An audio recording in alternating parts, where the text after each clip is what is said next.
మీలో ఇంతవరకు ఎవరైనా సరే పచ్చగా ఉండే పామును చూడకపోతే ఈ వీడియోని లాస్ట్ వరకు అయితే చూడండి.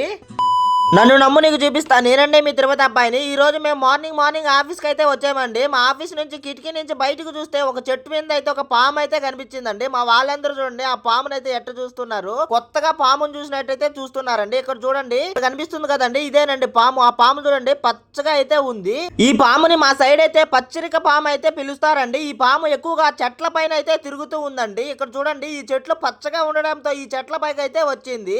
ఈ ఆకుపచ్చ కలర్ లో ఉండే పాముని మీరు ఎంత మంది చూసారు, ఈ పామును ఏమని పిలుస్తారో కింద కామెంట్ చేయండి. అలాగే మా వాళ్ళు చూడండి ఆ పామును చూడడానికి శత విధాలు అయితే ప్రయత్నిస్తున్నారండి. ఆ పాముని ఏం చేద్దామని మా వాళ్ళని అడిగితే ఆ పాముని ఎలాగైనా పట్టుకొని మా తిరుపతిలో ఉన్న జూ పార్క్ లో అయితే వాళ్ళకైతే అప్పచెప్దామని చెప్పారండి. అలాగైతే ఆ పాముని ఎలాగైనా పట్టుకోండి అని చెప్తే మా వాళ్ళైతే ఎవరు అయితే భయపడి అయితే వెళ్ళట్లేదండి. కొంతసేపటి తర్వాత ఆ పాము అయితే అక్కడి నుంచి అయితే వెళ్ళిపోయిందండి. అలాగే మన ఛానల్ ఎవరైనా కొత్తగా చూస్తుంటే ఇక్కడ కనిపిస్తున్న ఫాలో అండ్ సబ్స్క్రైబ్ చేసుకో గోవిందా. మరొక వీడియోతో మళ్ళీ కలుసుకుందాం కదా గోవిందా.